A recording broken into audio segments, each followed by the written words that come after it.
친구들 안녕. 우리 10분 휴식 잘 했나요? 네, 이제 그럼 문제도 다 풀어보았겠죠? 자, 그럼 도전! 한국사 능력 검정 시험 문제를 풀어보도록 하겠습니다. 네, 1번 문제. 자, 35회 초급 기출 문제입니다. 1번 밑줄 그은 신분제도로 옳은 것은? 이라고 하였네요. 자, 이 아나운서 같으신 분이 말씀하시죠.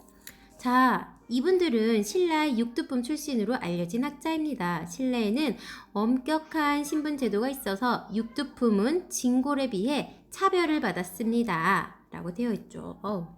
벌써 신라에는 엄격한 신분제도가 있습니다. 라고 했죠. 그럼 우리가 보기에 골품제도, 음서, 화랑, 화백이라고 되어 있어요.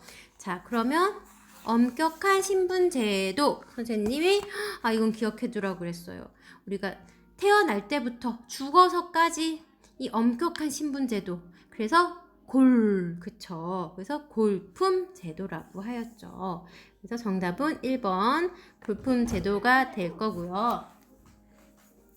네, 우리 여기서 보기도 한번 보고 지나갈게요.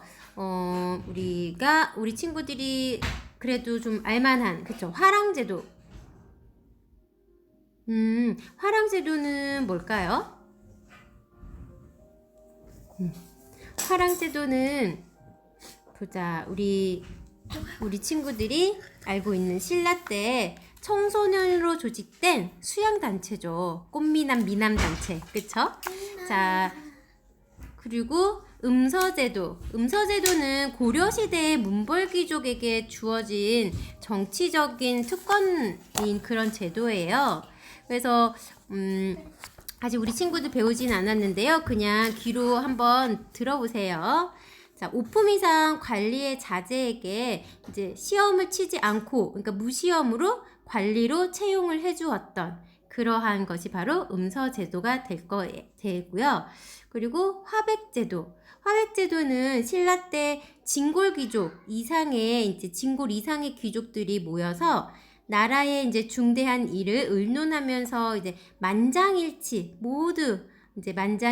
통해 결정을 내리던 그러한 제도를 바로 우리 화백제도라고 하죠.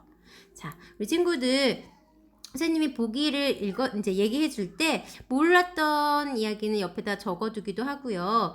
그냥 이렇게 듣고 지나가도 되는 거니까 일단 골품 제도 같은 경우 이렇게 정답은 정확하게 알고 넘어가는 게 중요하겠습니다. 자, 또 보기에 있는 내용들은 선생님이 계속 얘기를 해줄 거예요. 그렇게 귀에 자꾸 익숙해지면서 또 반복적으로 듣다 보면은 어느새 이제 정답으로 가는 길이 보이거든요. 자, 그러면 2번 문제 한번 보겠습니다. 2번, 가상 다큐멘터리에서 볼 수 있는 장면으로 적절한 것은? 이라고 되어 있네요. 역사 다큐멘터리 제작 기획안, 기울어 가는 신라라고 되어 있죠. 시대 배경은 진성 여왕 때. 기획 의도는 신라 말기의 역사적 사건을 소재로 당시의 혼란한 사회 모습을 파악할 수 있도록 한다. 라고 되어 있네요. 그쵸? 그러니까 지금 이 이야기는 보자. 다큐멘터리에서 볼 수 있는 장면으로 적절한 것은? 이라고 했죠. 신라는 지금 진성 여왕 때 정치가 혼란해지고 전염병까지 겹쳐서 이제 농민 중에는 고향을 떠나서 이제 떠돌거나 도적이 되는 이제 사람들이 이제 많이 나타났어요. 그러다가 이제 가장 원종과 애노의 봉기를 계기로, 그쵸? 곳곳에서 농민의 봉기가 일어나고 이제 지방 세력이 등장하면서 신라는 이때 이제 호족도 등장을 하죠. 이제 더 이상 나라를 운영할 수 없는 상태에 이르게 돼요. 이때 대표적으로 이제 등장한 게 바로 이제 견훤이라던가 이제 궁예라던가 이런 사람 호족들이 이제 등장도 하게 되는 거죠. 자, 그렇다면 정답은 무엇이 될까요? 여기 3번에 보면 과도한 세금에 저항하는 원종과 애노. 그쵸. 이 원종과 애노의 봉기를 계기로 곳곳에서 이제 농민 봉기가 일어나기 시작하게 된 거죠. 자, 그럼 1번 신분해방을 외치는 만적. 그리고 4번에 보면 광군에 맞서 싸우는 망의와 망소의. 있죠? 요 1번과 4번은 고려시대에 일어난 농민과 천민의 봉기예요. 농민 봉기고요. 그리고 2번 관청을 습격하는 임꺽정 있죠? 이거는 조선시대에 일어났던 이제 농민 봉기가 되겠어요. 그래서 임꺽정은 조선시대고요. 이 1번 만적은 고려시대, 그리고 4번 망이망소이의 난도 고려시대에 일어났던 이제 농민봉기가 되겠습니다. 그래서 정답은 신라시대 말기였던 이 원종과 애노의 난. 그래서 3번이 되겠습니다. 자, 그러면 5번을 한번 볼까요? 네. 자, 5번을 볼게요. 5번은 가에서 달에 일어난 순서대로 옳게 나타난 것은 5번이 아니고 3번이군요. 죄송해요. 3번 다음 퀴즈의 정답으로 옳은 것은 이라고 했죠. 자, 단계별로 제시한 힌트를 종합하여 알 수 있는 용어는 무엇일까요? 했네요. 1단계 신라말 지방에서 나타남. 2단계 스스로 성주 또는 장군이라고 칭함. 3단계 독자적으로 군대를 보유하고 백성에게 세금을 거두었다 라고 했어요. 몇 번일까요? 네, 우리 친구들 그쵸? 우리 신라말에 나타난 바로 이 호족이 되겠죠. 그쵸? 그래서 대표적인 호족으로는 이때 나타난 견훤이라던가 뭐 양길의 밑에 누가 있었죠? 궁예가 있었죠. 근데 궁예가 나중에 이제 후 고구려를 또 세우게 되죠. 네, 이러한 그리고 또 나중에 고려를 건국하는 이 왕건도 호족이라고 할 수가 있죠. 자, 그래서 이 정답은 호족이라고 할 수가 있죠. 자, 양반은 우리 친구들이 조선시대에 이제 양반과 이제 양인가 반, 그쵸? 양반은 이제 조선시대에 있었던 신분제도라는 걸 알 수가 있을 것이고, 그리고 우리 이 중인은, 이거 중인도 우리, 조선시대 신분제도에 있었다는 걸 알 수 있을 것이고요. 그리고 우리 조금 잘 모르는 것은 이 문벌귀족을 좀 생소할 것 같아요. 그쵸? 문벌귀족은 우리 뒤에 가면 많이 듣던 이야기인데 어떤 게 민벌귀족인지 잘 헷갈리는 친구들이 많이 있을 것 같은데 이번에 조금 확실히 알아두고 또 뒤에 가면 또 나올 거예요. 뒤에 배울 거지만 그래도 이번에 한번 더 들어보고 뒤에서 또 배우면 그때는 이제 확실히 알 거예요. 문벌귀족은 고려 전기의 지배 계층이에요. 이제 왕건이 이제 고려를 세우잖아요. 그럼 고려 전기의 지배 계층인데 이제 신라 말에 등장한 호족이 있었죠. 그리고 원래 신라에는 육두품이 있었어요. 그쵸? 신라 말에 호족이 등장했고 그리고 신라에는 원래 육두품이 있었어요. 그쵸? 신라에는 원래 육두품이 있었고 그리고 이 호족과 육두품이 이제 고려를 이제 힘을 합쳐서 고려라는 나라를 세워요. 그죠? 그러면서 이렇게 여기에 이러한 사람들 개국공신이라고 하죠. 새로운 나라를 새로운 이 사람들을 그렇죠? 이제 개국하는데 공을 세운 사람이라고 해서 개국공신. 네. 그런 이러한 개국공신들이 문벌귀족이 되었어요. 이런 호족이나 육두품이나 개국공신들이 이제 고려를 세우는데 이러한 개국 공신들이 고려를 세우는 이 사람들이 이 고려 전기의 지배 계층이 되는 거예요. 네. 그래서 이러한 사람들을 우리는 이 고려 전기의 지배 계층을 바로 문벌 귀족이라고 하는 거죠. 네. 그래서 이 고려 또 후기 쪽에 가면은 이제 권문세족이라고 해요. 그래서 이 권문세족과 고려의 이 고려 전기의 귀족은 문벌 귀족이거든요. 그래서 좀 헷갈려 하는데 친구들 일단 지금 문벌 귀족이 나왔으니까 문벌 귀족은 고려 전기의 지배 계층이라는 거 기억해 두세요. 고려 전기의 지배 계층이라는 거 기억해 두시고요. 이 문벌 귀족의 특권이 있겠죠. 아무래도 개국공신들의 문벌 귀족이니까. 이 특권은 5품 이상의 관리를 말하고요. 문벌 귀족은 일단 정 5품 이상의 관리를 말하며 이제 정치적으로는 음서제도라던가 경제적으로는 공음전이라던가 이러한 특권이 주어지게 돼요. 네. 음서제도로는 아까 전에 여기서 1번에서 말씀드렸던 무시험으로 이 문벌 귀족의 자녀들은 무시험으로 이제 시험을 치르지 않고 관리가 될 수 있는 그러한 제도를 말하는 거예요. 네. 그러한 것들. 자, 그럼 1번 넘어가겠습니다. 4번. 가에 들어갈 사실로 옳은 것은 00월, 00일, 00요일 맑음. 오늘은 가족여행을 떠나는 날이라 아침부터 바빴다. 오랜만에 가는 가족여행이라 무척 설레었다. 고속도로를 달려 전라북도 김제시에 있는 금산사에 도착했다. 스님께서 이절에 얽힌 후삼국 시대의 역사를 알려주셨다. 그랬네. 오, 여기서 전라북도 김제시에 있는 금산사가 힌트다. 그쵸? 금산사에 도착했다. 자, 후삼국 시대의 금산사에 대한 역사를 알려주셨대요.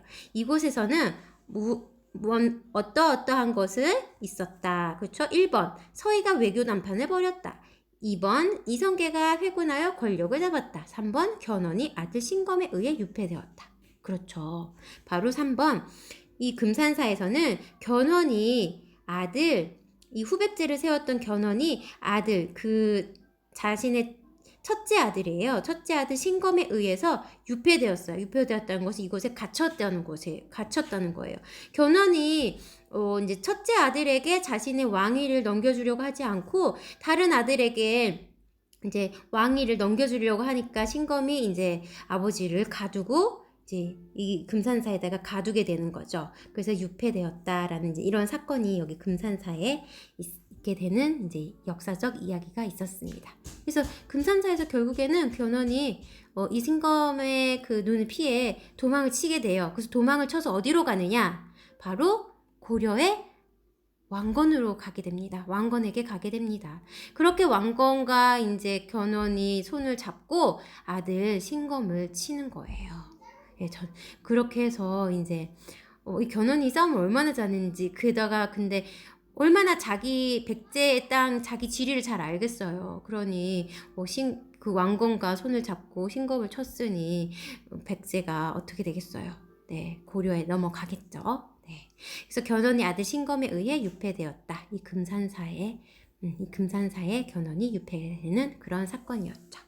네, 그래서 정답은 3번이 되겠고, 서희가 외교 담판을 벌였다. 요것은 이제 고려 다음 시간이나 다다음 시간에 배우게 될 것인데, 고려에 이제 거란이 침입했을 때, 그때 거란의 1차 침입 때 그때 일어난 일이고요. 그리고 이성계의 회군하여 권력을 잡았다. 이거는 이제 고려가 끝나고 조선이 생길 때 그때쯤이죠. 그리고 몽골 사신이 돌아가는 길에 피살되었다.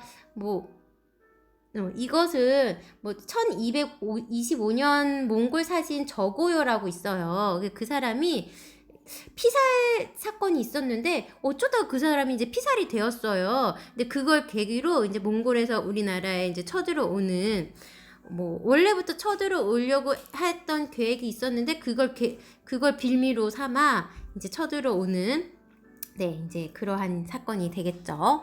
자, 요것도 그래서 정답은 3번이 되겠습니다. 자, 5번으로 넘어가 볼까요? 그래서 가에서 달을 일어난 순서대로 옳게 나열한 것은 이라고 했는데요. 제목을 보니까 후삼국 통일가정이에요. 첫 번째, 선생님이 그랬죠. 연도를 모르겠으면 그냥 연도는 중요하지 그렇게 연연해 하지 않아도 돼요. 근데 흐름은 알아야 된다고 했죠. 그래서 연도가 나오진 않잖아요. 지금 초급에서는. 그래서 흐름을 보니까 고려 건국, 후백제 멸망, 신라 항복이에요. 어때요, 친구들? 후삼국을 통일 가정이니까 그쵸. 처음에 어떻게 됐어요? 고려가 건국되었죠. 얘 누구예요? 궁예죠. 원래는 왕건이 궁예 밑에 있었다가 궁예를 몰아내고 후고구려를 몰아내고 고려를 건국했죠. 네, 그래서 고려를 건국하고 그 다음에 누구? 그쵸. 이제 고려를 건국하고 신라가 이제 항복을 해오죠. 그래서 신라가 항복을 해오고 그 다음에 후백제와 이제 싸워서 후백제가 멸망을 하게 되는 거죠. 그래서 정답은 고려 건국, 신라 항복, 다음에 후백제 멸망 이렇게 순서가 되는 거죠. 네, 그래서 정답은 가다나 이런 식으로. 그래서 숫자에 너무 연연해 하지 말고요. 이렇게 흐름을 알아가는 게 더 중요해요. 네, 6번 보겠습니다. 다음 인물카드 주인공의 업적으로 오른 것은 사진만 봐도 선생님 알아요. 요 돌사진. 요거는 왕건이에요. 네. 자, 그래서 고려를 세웠고요. 후삼국을 통일하였어요. 그쵸? 훈요 10조를 남겼다고 했어요. 우리 후세에게 남겨줄 교훈 10가지라고 그랬어요. 교훈 10가지. 그게 훈요 10조. 그쵸? 훈요 10조를 남겼다고 했어요. 자, 그래서 북진 정책을 추진하였다. 그쵸? 이 고려는 고구려를 계승하였다고 해서 북쪽에 있는 고구려의 땅을 그걸 더 따고 싶어 하였다 그랬죠. 그래서 북진 정책을 추진하였어요. 그리고 웅진으로 도읍을 옮겼다. 옳은 것은 있죠. 일단 동그라미. 웅진으로 도읍을 1번 정답이 벌써 나왔네요. 웅진으로 도읍을 옮겼다. 이거는 백제의 이야기죠. 네, 이거는 백제의 이야기고요. 뭐 정확히는 백제의 문주왕 때예요. 문주왕. 요거는 나중에 초급에서는 이것도 한번 친구들 옆에 빈 공간이 있으면 한번 적어 놓을까요? 여기 밑에다가 적어 둡시다. 네. 백제의 수도 천도. 네, 천도라는 것은 도읍, 그쵸? 도읍. 천도라는 것은 옮기는 것을 말하는 거잖아요. 첫 번째 백제의 수도가 어디였었죠? 네, 한성에서 출발하죠. 누가 세워요? 백제는 고주몽의 아들 온조가 세우죠. 어디에다가? 한성에. 그쵸? 백제 수도는 한성이었죠. 한성에서 웅진에서 지금의 웅진은 공주 지역을 말해요. 공주. 옛날엔 이 공주 지역을 웅진이었어요. 그리고 지금 한성에서 웅진에서 사비로 이렇게 천도를 해요. 지금의 사비는 지금 지역으로 말하면 부여가 되겠죠? 부여. 예, 부여 지역이에요. 이렇게 수도를 이렇게 옮기는데요. 이거는 좀 중요하니까 우리 친구들이 여기 빈 공간에다가 적어놓고 이렇게 기억을 해두었으면 좋겠어요. 이 한성에서 웅진에서 사비, 그리고 웅진이 지금으로는 공주 지역이라는 거, 사비가 지금으로는 부여 지역이라는 것도 기억을 해두었으면 좋겠어요. 이것도 나오고 이것도 나오거든요. 그래서 같이 기억을 해두고, 그리고 조금 더 깊이 들어가서는 웅진에서 사비로 옮기는 왕은 이 어느 시대 왕이었냐면요. 여기는 성왕 때예요. 보통은 여기 성왕 때를 많이 물어보는데, 그런데 웅진으로 지금 여기 웅진이 나왔으니까 얘기하는데 백제의 문주왕 때거든요. 문주왕 때. 너무 모르겠으면 일단 백제가 이렇게 수도를 옮겼다는 것까지만, 왕은 몰라도 이렇게 옮겼다는 것까지는 이거 세 개는 기억을 해두도록 해요. 네. 그래서 웅진으로 도읍을 옮겼습니다. 네, 요거는 백제의 문주왕 때가 되겠죠. 그래서 얘는 땡. 자, 노비안건법을 시행하였어요. 네, 고려는 고려인데 노비안건법은 선생님이 고려의 왕 하면 이 내부는 꼭 기억해달라고 했죠. 고려를 세운 왕건, 그쵸? 그리고 왕권 강화를 하였던 광종, 그리고 또 그쵸, 유교 정책을 하였던 성종, 그리고 마지막에 이분은 이제 우리 여기서 아직 안 배웠지만 공민왕까지 내부는 기억을 해달라고 하였어요. 그래서 이 노비안건법은 왕권 강화, 그쵸? 불법으로 노비를 댄 사람을 양인으로 이제 풀어주었잖아요. 그렇게 함으로써 이제 왕권을 강화시킨 바로 이 광종이 되겠죠. 그래서 이분도 땡 되겠습니다. 그래서 지병에 12목을 설치하였다라고 하였죠. 네. 이분도 지방에 12목을 설치하신 이분도 성종 때, 이분 성종이 하신 일이에요. 네. 그래서 이분도 땡. 12목이 뭐냐고요?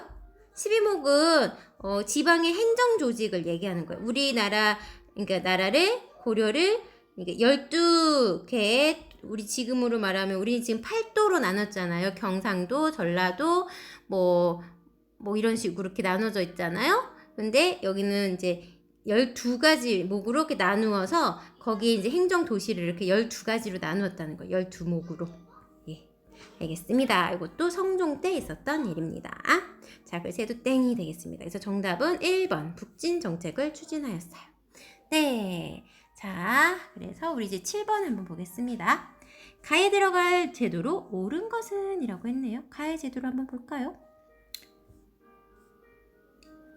짐은 한림학사 쌍기의 건의를 받아들여 시험을 통해 관리를 뽑기로 결정하였노라. 제술가와 명경과 등으로 나누어 실세하니 능력에 따라 선택하여 볼 수 있기를 바란다. 광종. 그렇죠. 광종이 이제 우리 이전에 통일신라 시대 때는 과거제를 보는 게 아니라 골품제였잖아요. 골품제. 그쵸. 그래서 골품제 때문에 육두품은 귀족이어도 어떻게? 진골로 가지 못하고, 그쵸? 끝까지 능력이 있어도 육두품이 한계라 그랬어요. 그죠? 올라갈 수가 없다 그랬죠. 능력이 되어도. 그런데 여기는 이제 광종은 뭘 봐요? 과거제라는 걸 봐요. 과거제도를 시험을 친다는 거죠. 능력에 따라서. 그쵸? 시험을 보아서 능력에 따라서 이제 인재를 양성을 하죠. 그렇게 하면서 자기 사람들을 이제 만들면서 또 어떻게? 왕권 강화. 최종 목표는 바로 왕권 강화가 되겠죠. 네, 이렇게. 네. 이 과거제도, 이 과거의 인재를 누가 뽑아요? 왕이 뽑죠. 왕이 뽑으니까 누구에게 충성을 하겠어요? 이 인재들이. 왕에 충성을 하겠죠. 그러니 어떻게 돼요? 왕권이 강화가 되겠죠. 이 과거제도를 실시함으로써. 그래서 정답은 나왔네요. 그래서 과거제의 실시가 됐네요. 근데 우리 선생님 여기 제술과와 명경과 있는데 요게 뭔지 잠깐 설명해 주면은, 제술과나 명경과는 이제 제술과는 시나 무, 송, 시무책 등을 이렇게 보는 과고, 명경과도 이제 우리 뭐 유교 경전으로 이렇게 시험을 보는 그러한 과를 말하는 거예요. 자, 그래서 골품제는 아까 말했듯이 신라의, 그쵸? 신라의 그 제도이고, 양천제는 양인과 천민으로 나누어진다는 거예요. 양인과 천민. 그리고 이제 음서제는 음서제 또 나왔어요. 음서제가 되게 중요한가 봐요. 음서제가 계속 나오네요. 음서제는 아까 우리 고려의 전기 시대의 지배 계층이 어떤 귀족이요? 그쵸. 문벌 귀족이랬죠. 문벌 귀족의 자제들, 그쵸. 문벌 귀족은 정오품 이상 된다고 했는데, 이 정오품 이상의 이제 정오품 기상의 이 문벌 귀족의 자제들이라 하면 아들, 딸을 말하겠죠? 이 자제들이 어떻게 과거제, 이 과거제를 없이, 이 과거제도 없이 채용되는 거. 과거제도 없이 채용되는 게 바로 이 음서제도가 되겠습니다. 그러니까 시험 치지 않고 그냥 채용되는 거예요. 네. 그렇게 생각하니까 쉽죠. 어려운 말 다 빼고 그냥 시험 치지 않고 어떻게 문벌 귀족의 아들로서 시험 치지 않고 음서제도. 그쵸? 자, 일종의 뭐예요? 낙하산이죠, 낙하산. 네. 자, 다음 가상 인터뷰에 등장하는 왕으로 옳은 것은 이라고 했네요. 그동안 고려의 왕으로 하신 일에 대해 말씀해 주시겠습니까? 최승로의 건의를 받아들여 유교를 정치 이념으로 삼았고 12목의 지방간을 파견하였다. 요거 2개 하면 딱 나와야 돼요. 최승로의 건의를 받아들여 유교 정치 이념으로 삼았고 12목의 지방간을 파견하였다. 12목이라는 건 아까 전에 12개의 행정구역으로 나누었다 그랬죠. 거기 행정구역을 나눴으니까 거기다 지방간을 파견하는 거겠죠? 자, 누구? 광종, 공민왕, 문무왕 모두 땡이고 성종. 그쵸? 우리 아까 고려에는 왕건, 광종, 성종, 공민왕을 기억하자 그랬는데 그 중에서 왕건은 개국왕이고, 그치? 왕을 처음 세운 왕. 그리고 광종은 왕권 강화의 왕. 그쵸? 그래서 노비안건법이나 과거제도가 있다 그랬어요. 그리고 성종은 바로 이 유교 정치 이념을 12목의 지방간을 파견하였다는 것. 요걸 기억해두면 돼요. 자, 그리고 요것만 기억해두면 정말 이제 이 고려에 왕건, 강종, 성종, 그리고 공민왕 있다가 할 거니까 여기서 끝이에요. 네. 특히 광종과 성종에서는. 네. 자, 그리고 여기서 우리 광종은 아까 전에 말씀하였듯이 한 번 더 넘고 갈게요. 왕권 강화를 위해서 무엇을 하였다고요? 노비, 안건법, 그쵸? 노비를 풀어주는 거예요. 불법으로 노비가 된 자들을 양인으로 풀어주는 거, 그쵸? 그리고 또 과거제도 과거제 실시함으로써 어떻게? 왕권 강화, 그쵸? 성종은 방금 말씀드린 대로 유교 정치, 그 다음에 12목의 지방간 파견, 그리고 공민왕은 나중에 배울 거라고 했잖아요. 원나라 간섭기 때. 원나라 이제 고려 말 때 원나라 간섭이 이제 우리가 시작이 되어요. 그래서 원나라 간섭기 때 원나라 간섭에서 이제 벗어나려고 노력하는 개혁 군주가 돼요. 개혁 군주. 네. 그다음에 문무왕은 이제 문무왕은 신라의 왕인데요. 신라 30대쯤 되는 왕이에요. 신라 30대의 왕이에요. 그리고 우리 친구들이 잘 알고 있는 누구? 김춘추. 네, 김춘추가 누구죠? 무열왕이죠. 네, 무열왕 김춘추의 바로 아들이 되겠어요. 네, 자 그러면 우리 친구들 다 했네요. 네. 자, 그럼 우리 친구들 오늘도 수고가 많았고요. 오늘 크게 이렇게 어려울 것 같았지만 우리 중요한 거는 다 했어요. 우리 고려의 특히 이 네 분의 왕 기억하는데 그 중에서도 오늘 왕건, 광종, 성종에 대해서 했고, 그리고 티브르 백제의 수도 천도하는 거, 한성에서 웅진, 웅진에서 사비 이런 것도 하였고요. 그렇죠? 네, 그리고 또 중요했던 것이 후삼국의 통일 과정, 그쵸? 연도는 외우지 않더라도 이렇게 이제 이런 과정은 이렇게 알 수 있었다는 거. 그리고 우리 골품 제도와 음서 제도가 많이 나왔어요. 음서 제도와 문벌 귀족이 무엇이라는 거 오늘 확실히 알고 넘어갔으면 좋겠습니다. 자, 그럼 우리 친구들 오늘 이 시간도 잘 배웠죠? 자, 우리 친구들 혹시 모르는 문제가 있거나 모르는 거 궁금한 점 있으면 톡으로 남겨주시고요. 다음 시간에 다시 만나요. 친구들 안녕. 안녕.